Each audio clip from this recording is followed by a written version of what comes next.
নিম্নকক্ষের ভোটে রাষ্ট্রপতি নির্বাচনে মত বিএনপির, প্রক্রিয়া নিয়ে একমত সব দল, জানালেন আলী রিয়াজ।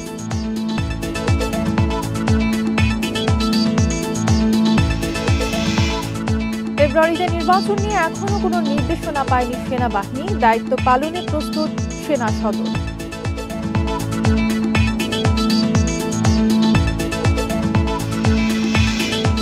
গুমের সঙ্গে ভারতীয় গোয়েন্দারাও জড়িত ছিল অভিযোগ কমিশন চেয়ারম্যানের। 253 জনের গুমের অকাট্য প্রমাণ মিলেছে।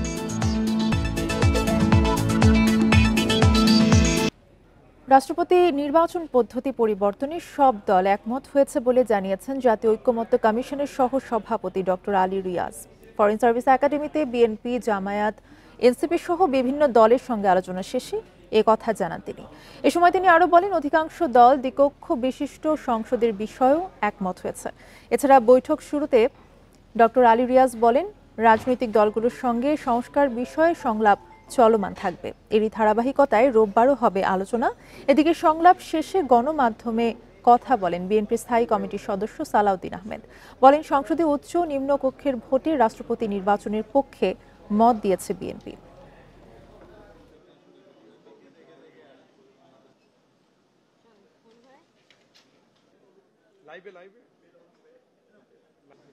যেহেতু এর সঙ্গে দ্বিকক্ষ বিশিষ্ট পার্লামেন্টের বিষয়টা আছে, সেহেতু আজকের আলোচনায় দুই কক্ষ বিশিষ্ট আইনসভা গঠনের বিষয়ে অধিকাংশ দল তাদের মতামত প্রকাশ করেছেন এবং সেটা যে 100 সদস্য বিশিষ্ট হবে সে বিষয়ে তারা একমত দিয়েছেন। সংসদ নির্বাচনে দল ও প্রার্থীর সংশোধিত আচরণ বিধিমালা 2025-এর খসড়া চূড়ান্ত করেছে ইসি। নতুন বিধিমালায় থাকছে না পোস্টার, সেই সঙ্গে এক প্ল্যাটফর্মে সব প্রার্থীর ইশতেহার, সোশ্যাল মিডিয়ায় কড়াকড়ি ও জরিমানা 3 গুণ বাড়িয়ে 1.5 লাখ টাকার বিধান রাখা হয়েছে। বৃহস্পতিবার সপ্তম কমিশন সভা শেষে এই সিদ্ধান্তের কথা জানান নির্বাচন commissioner Abul Fazal Mohammad Sanaullah.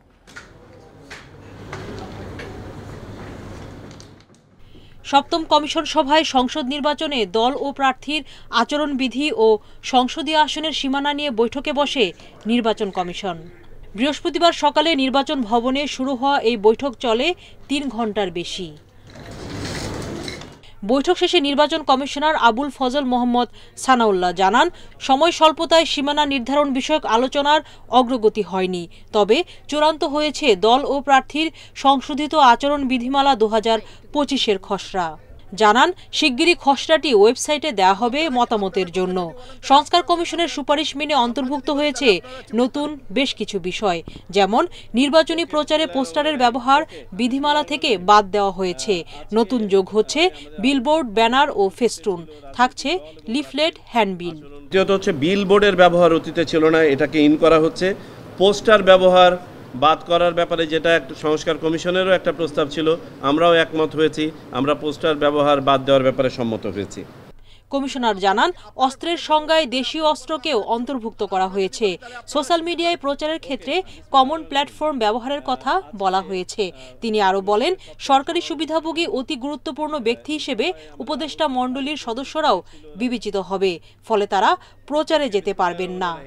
Social media ব্যবহারে কোনো ধরনের ফরেন ইনভেস্টমেন্ট না করা হয়েছে। কমনভাবে একটি প্ল্যাটফর্ম থেকে সকল প্রার্থী যাতে ইশতেহার ঘোষণা করতে পারেন বা করেন, সেটার বিধান করা হয়েছে। তিনি বলেন, গুরুতর অপরাধের ক্ষেত্রে আরপিওর ধারা 91-তে থাকা প্রার্থিতা বাতিল করার এখতিয়ারকে সন্নিবেশিত করা হচ্ছে। এটা আরপিওর উপর নির্ভরশীল। সুলতানা জাহান মিতু, ইন্ডিপেন্ডেন্ট নিউজ, ঢাকা। ফেব্রুয়ারিতে নির্বাচন নিয়ে সরকারের তরফ থেকে এখনো কোনো নির্দেশনা পায়নি সেনাবাহিনী। আনুষ্ঠানিক নির্দেশনা পেলে নির্বাচনী দায়িত্ব পালন করবে সেনাবাহিনী। বৃহস্পতিবার দুপুরে সেনা সদরে নিয়মিত ব্রিফিংয়ে এই তথ্য জানানো হয়। একই সাথে এই পর্যন্ত 9,667টি অবৈধ অস্ত্র উদ্ধারের তথ্য দেয় সেনা সদর। সেনানিবাসে সেনাবাহিনীর কার্যক্রম নিয়ে বৃহস্পতিবার দুপুরে নিয়মিত ব্রিফিং। সাংবাদিকদের সাথে কথা বলেন military operations পরিদপ্তরের colonel Shafiqul Islam. ব্রিফিংয়ে উঠে আসে ফেব্রুয়ারিতে জাতীয় নির্বাচন ইস্যু। এ নিয়ে সেনাবাহিনীর এ কর্মকর্তা জানান, প্রস্তুতি নিয়ে এখনও আনুষ্ঠানিক নির্দেশনা পায়নি সেনাবাহিনী। আমরা এখনো সরকারের পক্ষ থেকে অফিসিয়ালি কোনো নির্দেশনা প্রাপ্ত হয়নি, তবে সরকারের নির্দেশনা অনুযায়ী আমরা নির্বাচন সংক্রান্ত দায়িত্ব পালন করব। ভারত থেকে পুশিনের বিষয়ে জানান, সীমান্তে বর্ডার গার্ড ও কোস্ট গার্ড কাজ করছে।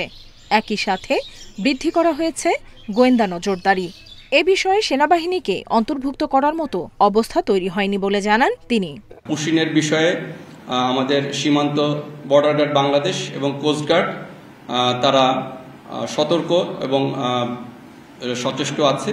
তারা টহল বৃদ্ধি করেছে এবং সেখানে আমাদের স্থায়ী এবং অস্থায়ী ক্যাম্পের বৃদ্ধি করা হয়েছে। থানচি এবং রেমাক্রিতে আরাকান আর্মির অবস্থানের অভিযোগ বিষয়ে কাজ করছে নিরাপত্তা বাহিনী। নিরাপত্তাজনিত বিঘ্নিতজনিত কারণে সেখানে নিষেধাজ্ঞা রয়েছে। আমরা আশা করছি যে আমাদের নিরাপত্তা বাহিনী তারা কাজ করছে এবং অতি শীঘ্রই এই নিষেধাজ্ঞা প্রত্যাহার করা হবে। এছাড়া গত ৩ সপ্তাহে বিভিন্ন ধরনের অপরাধে সম্পৃক্ত ১,৯৯৬ জন সহ মোট ১৫,২৬২ জনকে গ্রেফতার করেছে সেনাবাহিনী। নিয়ন্ত্রণ ও সার্বভৌমত্ব রক্ষার্থে বদ্ধপরিকর। নুরসেলিনা শিউলি, ইন্ডিপেন্ডেন্ট নিউজ, ঢাকা। জুলাই অভ্যুত্থান স্মরণে ৫ আগস্ট সরকারি ছুটি। এবছর ১ জুলাই থেকে ৫ আগস্ট পর্যন্ত পালন করা হবে বিশেষ কর্মসূচি। বিকেলে ফরেন সার্ভিস একাডেমিতে সংবাদ সম্মেলনে এসব জানান সংস্কৃতি বিষয়ক উপদেষ্টা মোস্তফা সরোয়ার ফারুকী। তিনি জানান, ১ জুলাই থেকে অভ্যুত্থানের উদযাপনের আয়োজন শুরু হবে, তবে ১৪ জুলাই থেকে ৫ আগস্ট পর্যন্ত মূল আনুষ্ঠানিকতা থাকবে। অন্যদিকে প্রেস সেক্রেটারি শফিকুল আলম জানান, জুলাই ঘোষণাপত্র তৈরি করতে উপদেষ্টা ওয়াহিদ উদ্দিন মাহমুদের নেতৃত্বে কমিটি গঠন করা হয়েছে। ৫ আগস্টের আগেই জুলাই ঘোষণাপত্রের কাজ শেষ হবে বলেও জানান তিনি।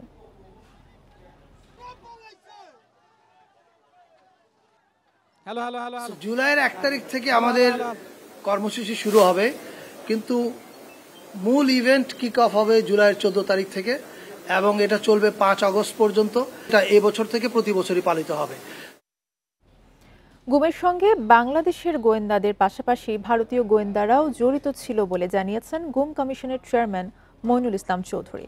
এক সংবাদ সম্মেলনে তিনি জানিয়েছেন, ১,৮৫০টি অভিযোগ বিশ্লেষণে ২৫৩ জনের গুমের তথ্য প্রমাণ পাওয়া গেছে। আওয়ামী লীগের শাসনামলে বিরোধী রাজনৈতিক শক্তি ও ভিন্নমত দমনে হাতিয়ার হিসেবে ব্যবহার করা হয় গুমকে। গত ৪ জুন গুম কমিশনের দ্বিতীয় অন্তর্বর্তী প্রতিবেদনে উঠে আসে এ তথ্য। এরই ধারাবাহিকতায় বৃহস্পতিবার গুলশানে সংবাদ সম্মেলন করে গুম কমিশন। এতে কমিশনের চেয়ারম্যান মইনুল ইসলাম চৌধুরী বলেন, গুমের জন্য দায়ীদের প্রাথমিকভাবে শনাক্ত করা গেছে। ১,৮৫০টি অভিযোগ বিশ্লেষণ করে ২৫৩ জনের গুমের তথ্য প্রমাণ পাওয়া গেছে। অন্তর্বর্তীকালীন এই প্রতিবেদনে প্রায় ১৮৫০ অভিযোগ বিশ্লেষণের মধ্য থেকে ২৫৩ জন গুমের শিকার ব্যক্তির তথ্য উপস্থাপন করা হয়েছে, যাদের ৩টি বৈশিষ্ট্য রয়েছে। ১, নিখোঁজ হওয়ার সময়ে তাদের নিকটাত্মীয়ের দায়ের করা সাধারণ ডায়েরি, ফৌজদারি মামলা। গুমের সবচেয়ে বেশি অভিযোগ র্যাবের বিরুদ্ধে জানিয়ে কমিশনের চেয়ারম্যান বলেন, এই তৎপরতায় বাংলাদেশের গোয়েন্দাদের পাশাপাশি ভারতীয় গোয়েন্দা বাহিনীও জড়িত ছিল। ইন্ডিয়ার সাথে আপনার বাংলাদেশের যে আপনার ল এনফোর্সিং এজেন্সিজ বা ইন্টেলিজেন্স এজেন্সিজ যারা জড়িত, ওই দেশে যারা জড়িত ওদের ব্যাপারে তো আমরা কিছু করতে পারবো না। গুমের অ্যালিগেশন সবচেয়ে বেশি হলো র্যাবের বিরুদ্ধে, এবং র্যাবের যিনি মহাপরিচালক, বর্তমান মহাপরিচালক, উনি তো একটা পাবলিক স্টেটমেন্ট দিয়েছেন যে গুমের সাথে জড়িত ছিল র্যাব এবং সেখানে আয়নাগর ছিল বা ডিটেনশন সেন্টার্স ছিল। গুমে নিখোঁজ হওয়া ব্যক্তিদের উদ্ধারে পুলিশের তৎপরতা চলছে বলেও জানিয়েছে commission. Sajjad Hossain, independent news, Dhaka.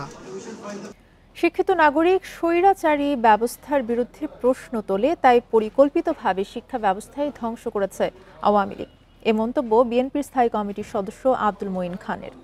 বৃহস্পতিবার ঢাকা বিশ্ববিদ্যালয়ের সিনেট ভবনে শহীদ রাষ্ট্রপতি জিয়াউর রহমানের শাহাদাত বার্ষিকী উপলক্ষে আয়োজিত এক সেমিনারে মন্তব্য করেন তিনি। বলেন, উন্নয়নের জন্য শুধু অবকাঠামো নয়, প্রয়োজন বাস্তব ও উৎপাদনমুখী রাজনীতি। জিয়াউর রহমান ৩.৫ বছরে যা করেছেন তার কোনো সরকারই করতে পারেনি। সেমিনারে সিনিয়র যুগ্ম মহাসচিব রুহুল কবির রিজভী বলেন, আওয়ামী লীগ সরকার সব বিশ্ববিদ্যালয়ের রাজনৈতিক আধিপত্য কায়েম করেছিল। এসব কারণেই জিয়াউর রহমানের শুরু করা গণমুখী শিক্ষার ধারা এখনো থমকে আছে।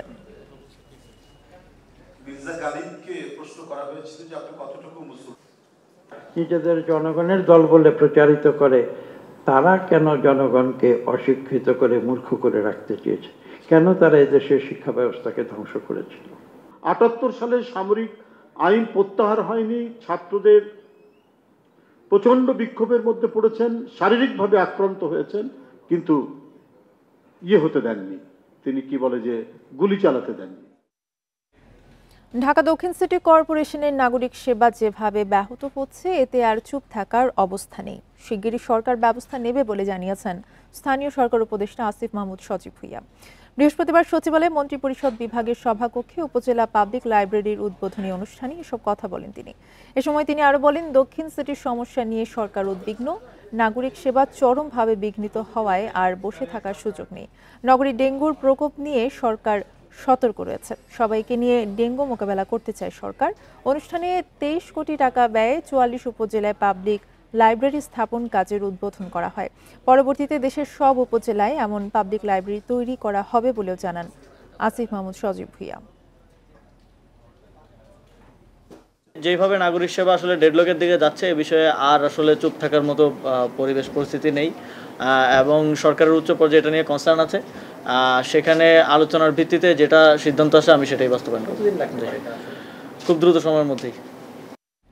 শনিবারের মধ্যে সরকারি চাকরি অধ্যাদেশ 2025 বাতিল না হলে রোববার অর্থ মন্ত্রণালয় ব্লকেটের ঘোষণা দিয়েছে সচিবালয়ে আন্দোলনরত সরকারি কর্মচারীরা। দুপুরে এই ঘোষণা দেন তারা। এর আগে পূর্ব ঘোষণা অনুযায়ী বেলা 11টার পর সচিবালয়ের বিভিন্ন মন্ত্রণালয় ও বিভাগের আন্দোলনকারী কর্মচারীরা বাদামতলায় জমায়েত হন। সেখান থেকে মিছিল নিয়ে সচিবালয়ের ভেতরে বিভিন্ন অংশ প্রদক্ষিণ করেন তারা। পরে 4 নম্বর ভবনের সামনে সমাবেশে অধ্যাদেশ বাতিলের দাবিতে নানা স্লোগান দেন তারা। দেশের সব সরকারি কর্মকর্তা কর্মচারীদের তীব্র আন্দোলন গড়ে তোলারও আহ্বান জানানো হয়। পরে সমাবেশ থেকে রোববার নতুন কর্মসূচি ঘোষণা দেয় বাংলাদেশ সচিবালয় কর্মকর্তা কর্মচারী ঐক্য ফোরাম।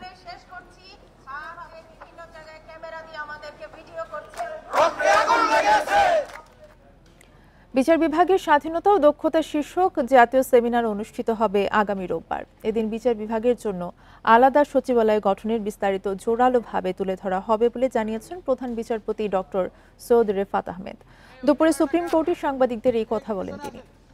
সেমিনারে প্রধান উপদেষ্টা সহ উপস্থিত থাকবেন আপিল বিভাগ ও হাইকোর্ট বিভাগের সকল বিচারপতি সহ রাষ্ট্রের গুরুত্বপূর্ণ ব্যক্তিরা। এর আগে সত্যিকার স্বাধীন বিচার বিভাগ প্রতিষ্ঠায় নির্বাহী বিভাগ থেকে পুরোপুরি আলাদা বিচার বিভাগীয় সচিবালয়ের কথা বলে আসছিলেন প্রধান বিচারপতি। এজন্য অধ্যাদেশ প্রস্তুতের কাজ চলছে বলেও জানান তিনি।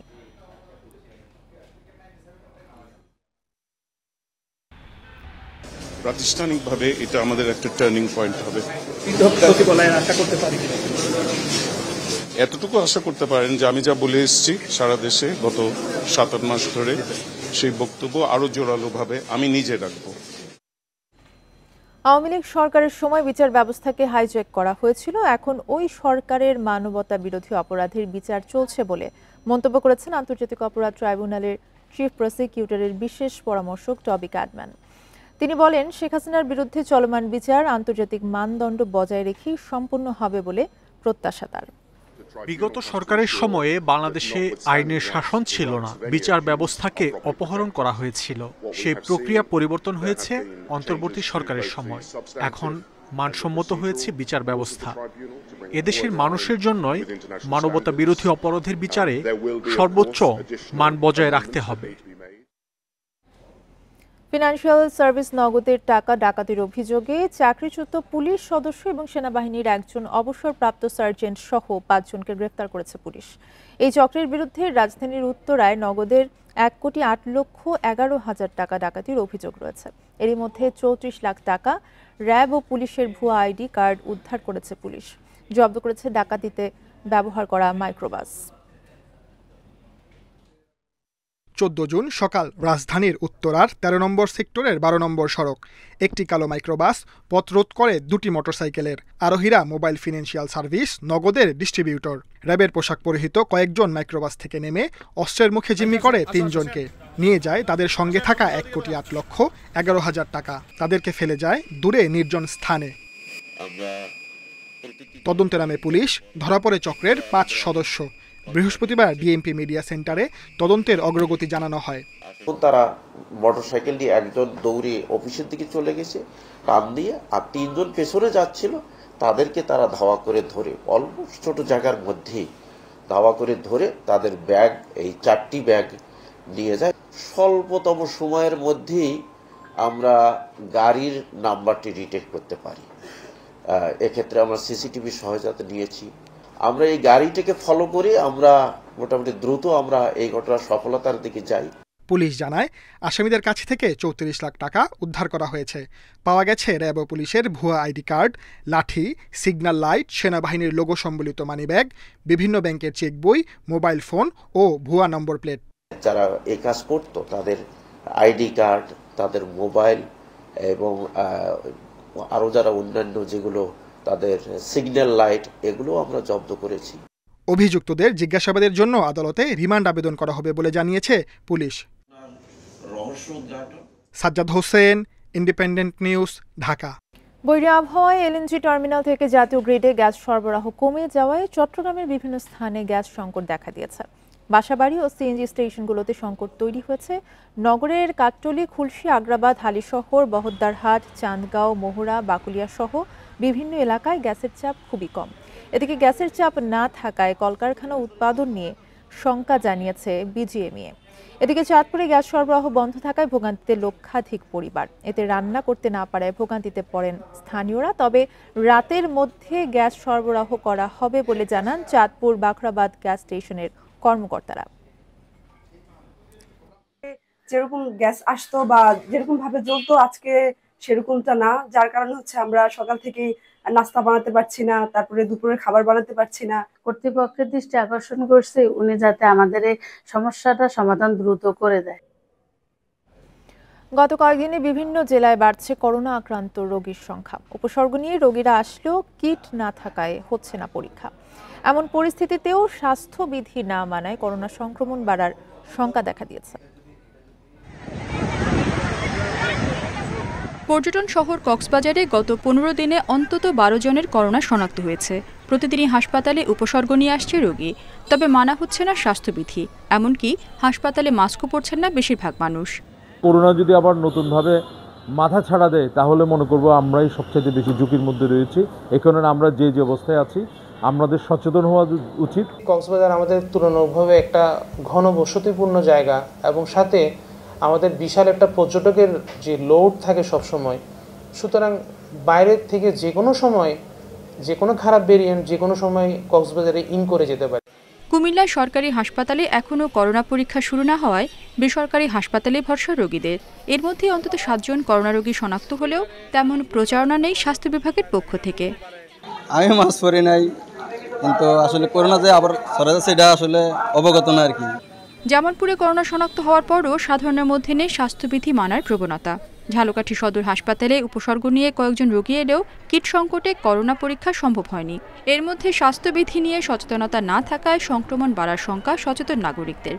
করোনায় কি আমাদের করতে হবে এই বিষয়গুলো তারা লিখিত এবং টেলিভিশন সহ বিভিন্ন প্রচার মাধ্যমে এগুলো প্রচার করা জরুরি। পঞ্চগড়ে করোনা ইউনিট প্রস্তুত রাখা হলেও এখনও পর্যন্ত পরীক্ষার কোনো ব্যবস্থা না থাকায় কোনো রোগী ভর্তি নেই। মৌলভীবাজারে উপসর্গ থাকায় অন্তত 60 জনকে বাড়িতেই আইসোলেশনে থাকার নির্দেশ দেওয়া হয়েছে। তবে সচেতনতা বৃদ্ধিতে প্রশাসনের কোনো তৎপরতা এখনো দেখা যায়নি। পঞ্চগড়ে আলহামদুলিল্লাহ এখন পর্যন্ত কোনো করোনার কোনো প্রভাব আমরা পাই নাই, কোনো নমুনাও পাইনি। আমরা স্বাভাবিকভাবে জীবনযাপন করতেছি, তবে মাস্ক এই জন্য আমরা পরি না। চাঁপাইনবাবগঞ্জের সোনা মসজিদ স্থলবন্দর দিয়ে ভারত থেকে আসা ব্যক্তিদের স্বাস্থ্য পরীক্ষা চলছে। তবে স্থানীয়রা স্বাস্থ্যবিধি না মানায় সংক্রমণ বাড়ার শঙ্কা বাড়ছে। রেশমি নন্দী, ইন্ডিপেন্ডেন্ট নিউজ। ফেনী ও খাগড়াছড়ির সীমান্ত দিয়ে আরও 30 বাংলাদেশিকে পুশিন করেছে বিএসএফ। বিজিবি জানায় রাত 2টার দিকে ছাগলনাইয়ার যশপুর সীমান্তবর্তী মোটো এলাকা থেকে নারী শিশু সহ 11 জনকে আটক করা হয়।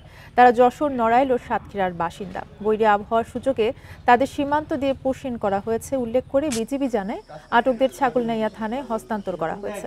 এদিকে খাগড়াছড়ির মাটিরাঙ্গা উপজেলার তানাক্কা পাড়া দিয়ে নারী ও শিশু সহ 13 জনকে পুশিন করেছে বিএসএফ। বর্তমানে তাদের স্থানীয় একটি স্কুলে বিজিবির তত্ত্বাবধানে রাখা হয়েছে। এছাড়া সাতক্ষীরা সীমান্ত থেকে আটক করা হয়েছে 6 জনকে। রাজস্ব নীতি ও ব্যবস্থাপনা অধ্যাদেশ 2025 বাস্তবায়নে 6 সদস্যের পরামর্শ কমিটি গঠন করা হয়েছে। বৃহস্পতিবার এক বিজ্ঞপ্তিতে এই তথ্য জানানো হয়। জাতীয় রাজস্ব বোর্ড এনবিআরকে একটি স্বতন্ত্র এবং বিশেষায়িত বিভাগে উন্নীত করার লক্ষ্যে এই কমিটি গঠন করা হয়েছে বলে জানানো হয়। এর আগে গত 25 মে রাজস্ব নীতি ও রাজস্ব ব্যবস্থাপনা অধ্যাদেশ 2025 বাস্তবায়নে পরামর্শ কমিটি গঠনের নির্দেশনা প্রদান করা হয়। এনবিআর জানায় বিসিএস কাস্টমস ও ভ্যাট এক্সাইজ করা এবং বিসিএস কর ক্যাডারের 6 জন জ্যেষ্ঠ সদস্যকে নিয়ে কমিটি গঠন করা হয়েছে। বিজ্ঞপ্তিতে বলা হয় রাজস্ব সংস্কার বিষয়ক পরামর্শ কমিটির সঙ্গে আলোচনা করে সমন্বিত পরিকল্পনা নেবে এই কমিটি। এছাড়া রাজস্ব বোর্ড সংস্কার বিষয়ে অর্থ উপদেষ্টার সঙ্গে কমিটি আলোচনায় বসবে বলেও এতে জানানো হয়।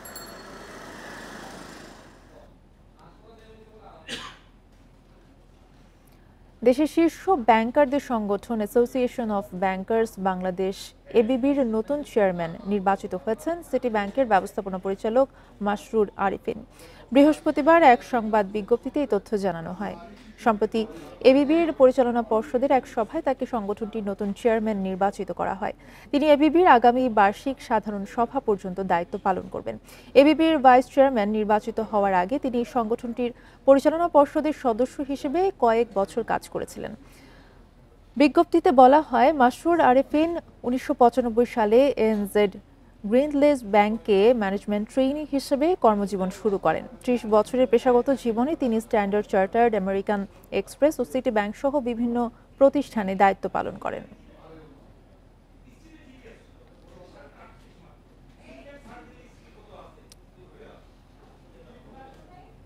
এই ছিল এখনকার সংবাদের সাথে থাকার ধন্যবাদ সবাইকে।